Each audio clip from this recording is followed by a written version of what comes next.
Di awal film terlihat seorang pemuda yang membawa koper besar mendatangi sebuah rumah. Pemuda itu bernama Ariel, nggak pakai Noah. Tak berapa lama datanglah seorang wanita bertubuh seksi yang menemuinya. Wanita itu bernama Marisa. Ternyata rumah itu adalah rumah sepupu Ariel yang bernama Kuito dan Marisa adalah ART di sana. Kemudian Marisa segera memberitahukan kedatangan Ariel kepada Kuito. Di sini, Kuito terlihat menyambut baik kedatangan Ariel yang ingin tinggal di sana sementara waktu untuk mencari pekerjaan. Tak berapa lama datanglah seorang gadis cantik yang ternyata adalah kekasih Kuito yang bernama Lilibet. Kuito pun segera memperkenalkannya kepada Ariel. Ariel bro, Lilibet nga pala. Setelahnya terlihat Marisa yang mengantarkan Ariel ke kamarnya untuk beristirahat. Setelah Marisa keluar dari sana, tiba-tiba Ariel mendengar suara Kuito dan Lilibet dari kamarnya. Di sana sepertinya mereka berdua sedang melakukan ritual anget-anget. Ariel yang mendengar suara itu pun terpancing untuk memainkan terongnya. Tapi di saat yang sama tiba-tiba Marisa muncul di sana. Ariel yang tak mengetahui keberadaan Marisa pun semakin tancap gas tanpa rem. Sementara Marisa yang takut ketahuan pun segera pergi dari sana dan membiarkan Ariel menikmatinya. Esok paginya terlihat sebuah taksi yang berhenti di depan rumah. Tak berapa lama turunlah seorang gadis cantik dari sana. Kemudian ia pun segera masuk ke rumah. Ariel yang berada di sana pun terlihat terpesona dengan kecantikan gadis itu. Sampai di dalam rumah, Ariel pun menanyakan tentang gadis itu kepada Marisa. Ternyata gadis itu bernama Kristi. Di saat yang sama, tiba-tiba Kuito muncul. Di sini, Kuito mengatakan bahwa Kristi adalah simpanan seorang pria kaya dan jangan berharap Ariel bisa mendapatkannya. Ariel pun hanya bisa tersenyum mendengar pernyataan Kuito. Sementara di tempat lain terlihat Kristi yang tengah berbicara lewat telepon dengan seseorang. Ternyata Kristi sedang berbicara dengan seorang laki-laki yang sepertinya adalah kekasihnya. Di sini orang itu mengatakan akan datang jam 9 malam.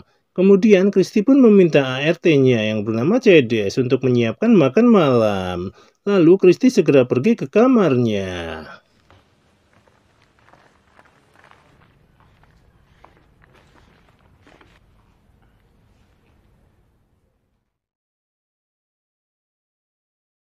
Di malam harinya terlihat seorang pria yang turun dari mobil. Kemudian ia segera masuk ke rumah Kristi. Ternyata ia adalah kekasih Kristi yang bernama Edmund. Sampai di dalam ia pun langsung menyosor Kristi dan membawanya ke kamarnya. Tanpa banyak bicara ia pun langsung merudal Kristi dengan begitu beringasnya. Setelahnya terlihat Edmund yang hendak pergi dari sana. Di sini Kristi mengatakan bahwa ia membutuhkan uang untuk pengobatan saudarinya. Kemudian Edmund memberikan sejumlah uang kepada Kristi. Namun di sini Edmund memperingatkan Kristi agar tidak macam-macam dengannya, karena ia bisa melakukan segalanya jika Kristi mengkhianatinya. Kilala mo ako magalit. Ano mo ang laki na ng utang na loob mo.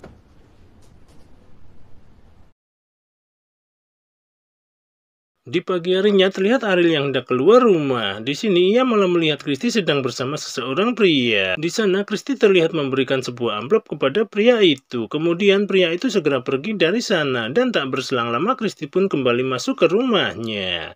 Di sini Ariel hanya bisa memandangi Kristi dari jauh. Sepertinya Ariel terpesona dengan kecantikan Kristi.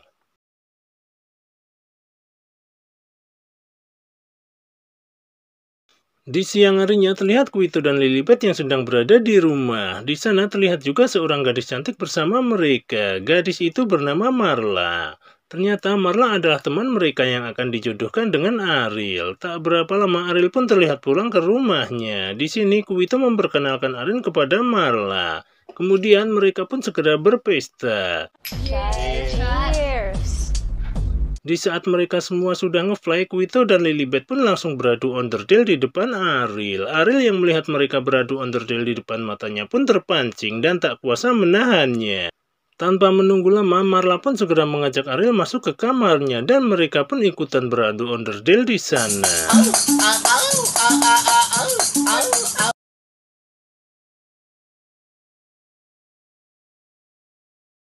Di malam harinya terlihat Kristi dan Edmund yang sedang makan malam. Di sini Edmund menanyakan siapa pria yang datang menemuinya. Kristi pun merasa kaget mengapa Edmund bisa tahu semuanya. Kemudian Kristi mengatakan bahwa itu saudaranya dari kampung.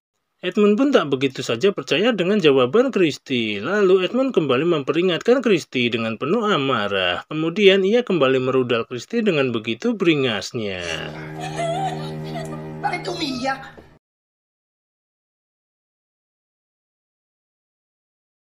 Di pagi harinya terlihat Cedes yang sedang bersama Kristi. Di sana Cedes mengatakan bahwa ia ingin pulang kampung untuk mengurus suaminya yang sedang sakit. Awalnya Kristi tak mengizinkannya, namun karena Cedes terus memohon, akhirnya Kristi pun mengizinkan Cedes untuk pulang mengurus suaminya.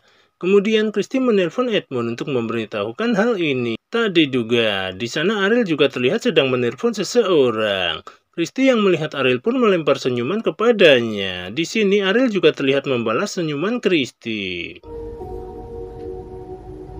Singkat cerita, malam pun tiba. Di sini terlihat Ariel yang sedang asik dengan komputernya. Tiba-tiba Marissa datang menghampirinya. Ternyata Marissa meminta Ariel untuk memperbaiki listrik di rumah Kristi yang padam.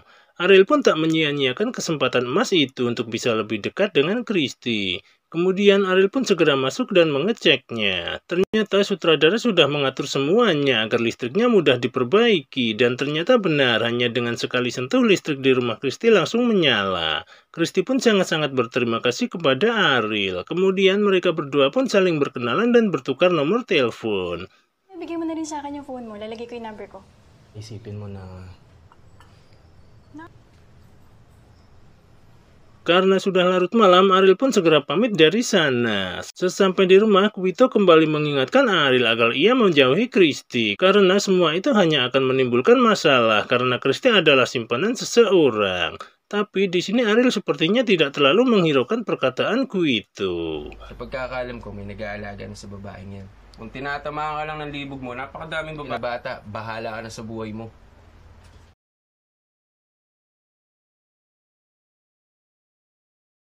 Di pagi harinya terlihat Edmund yang keluar dari rumah Kristi. Di sini Ariel hanya memperhatikan dari kejauhan. Ariel pun bertanya-tanya dalam hatinya, apakah orang itu yang menghidupi Kristi? Sampai di siang harinya ketika Ariel sedang mengurus berkas kerjanya, tanpa sengaja ia melihat Kristi bersama dengan seseorang pria. Di sini Ariel kembali bertanya dalam hatinya, siapa lagi pria itu? Kanya makatingin sa dalawa, kilala mo ba sila? Uy, sasiguraduhin mo. Hindi ka niya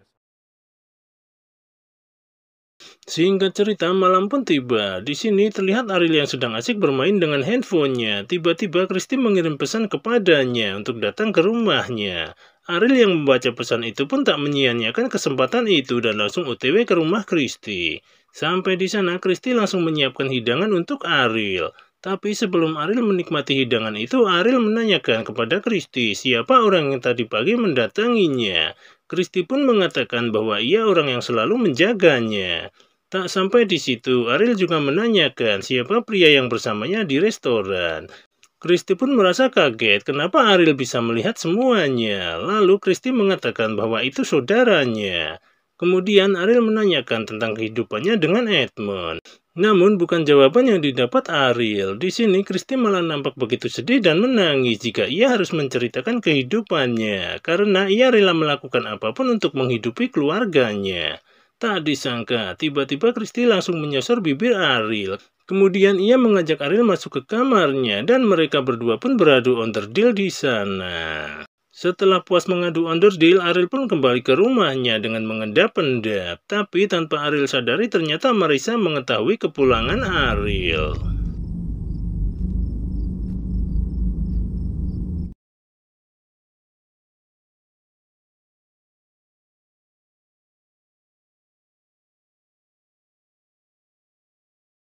Di pagi harinya terlihat Edmund yang sudah berada di rumah Kristi. Di sini Edmund meminta Kristi menyimpan sebuah berkas rahasia ke suatu bank dengan atas nama Kristi. Kristi yang tak berani menolak pun hanya bisa menuruti permintaan Edmund, walau dalam hatinya ia takut jika tindakan itu akan menimbulkan masalah baginya. Selesai melakukan itu, mereka pun segera pulang. Di sini, Christy diminta menyimpan kunci brankas itu. Kemudian, Edmund segera pergi dari sana.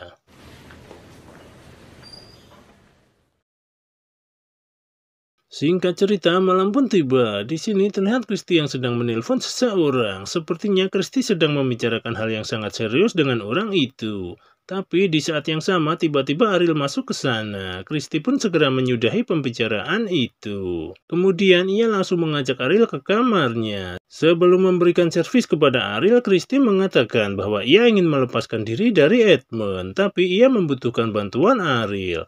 Ariel pun mengatakan bahwa ia selalu siap membantu Christy. Tapi di saat ia mengetahui rencana Christy, dengan tegas Ariel menolaknya dan segera pergi dari sana.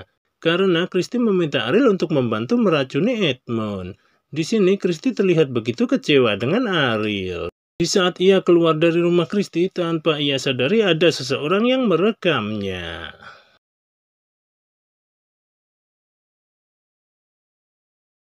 Di hari berikutnya terlihat Ariel yang sedang berjalan sendirian. Tiba-tiba seseorang menodongkan senjata kepadanya dan membawanya masuk ke dalam mobil. Ternyata orang itu suruhan Edmund. Di sini Ariel terlihat begitu ketakutan karena Edmund begitu marah kepadanya. Beruntung di sini Edmund tidak menghabisi Ariel, hanya memberikan pelajaran kepadanya. Tak sampai di situ kesialan Ariel. Sampai di rumah, Kuito kembali memarahi Ariel karena ia tidak mengindahkan kata-katanya untuk menjauhi Christy. Sementara di rumah Christy terlihat Edmund yang begitu murka kepada Christy. Di sana Edmund mengajar Christy dengan begitu beringasnya. Sampai-sampai teriakan Christy terdengar dari rumah Kuito. Di sini Kuito kembali memperingatkan Ariel untuk tidak ikut campur dengan masalah Christy. Sementara Christy yang sudah terlihat tak berdaya hanya bisa pasrah akan apa yang terjadi kepadanya. Tak berhenti di situ, Edmund pun kembali merudal paksa Christy dengan begitu kasarnya hingga Christy terlihat hampir pingsan. Di malam harinya terlihat Ariel yang sedang termenung sendirian di kamarnya. Tiba-tiba ia mendengar suara Christy yang memanggilnya dari luar. Ariel pun segera beranjak dan membukakan pintu. Di sini Christy kembali meminta bantuan Ariel untuk melenyapkan Edmund agar ia bisa hidup bebas. Awalnya Ariel menolak permintaan Christy karena ia tidak ingin terlibat masalah lebih dalam lagi. Tapi setelah Christy memberinya beberapa sosoran di bibirnya, Ariel pun akhirnya luluh dan menuruti permintaan Christy untuk membantunya melenyapkan Edmund. Setelah beberapa saat, terlihat Edmund yang mendatangi rumah Christy. Mengetahui itu, Christy pun segera membuatkan minum yang diberi obat tidur. Kemudian, ia pun memberikan minuman itu kepada Edmund dan berpura-pura mengajaknya untuk adu onderdil. Tapi di saat Edmund ingin memulainya, tiba-tiba ia merasa pusing dan langsung pingsan. Mengetahui Edmund sudah tak sadarkan diri, Christy pun segera menghubungi Ariel dan memintanya segera datang. Kemudian, ia memasukkan sebuah cairan ke dalam insulin. Sementara Ariel yang telah tiba di rumah Christy terkejut melihat Edmund yang sudah tak sadarkan diri. Di saat mereka berdua berniat memindahkan Edmund, tiba-tiba Edmund terbangun dan langsung memberontak. Ternyata di sini Edmund hanya berpura-pura pingsan. Dengan penuh amarah Edmund berusaha menghabisi Christy. Ariel yang melihat Christy dalam keadaan terancam pun berusaha menolongnya. Tapi dengan mudahnya Edmund menghempaskan Ariel dan kembali menyerang Christy. Di saat inilah Ariel mendapat kesempatan untuk menyerang Edmund. Di sini ia mengambil insulin yang telah disiapkan Christy. Kemudian ia menjutikannya ke tubuh Edmund. Edmund yang awalnya begitu kuat pun terlihat kesakitan dan tak berapa lama ia pun tak sadarkan diri. Setelahnya Christy meminta Ariel segera pergi dari sana agar ia tak terlibat lebih jauh.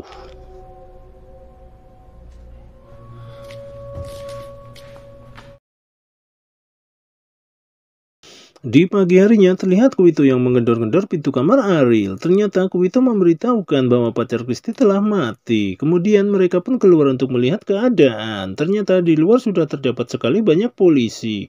Di sini beberapa polisi menanyakan tentang hubungan Ariel dengan Christy. Karena Christy dicurigai sebagai pelaku pembunuhan dan Ariel pun diminta ikut ke kantor untuk dimintai keterangan. Sementara di tempat lain terlihat Christy yang keluar dari bank dengan membawa sebuah tas besar. Kemudian ia masuk ke sebuah mobil. Ternyata di sana seorang pria sudah menunggu Kristi. Di sini mereka berdua terlihat begitu bahagia melihat uang yang begitu banyaknya. Ternyata pria itu kekasih Kristi yang sebenarnya. Dan ia pula yang merencanakan semuanya. Dan film pun tamat. Ending yang sangat menyakitkan.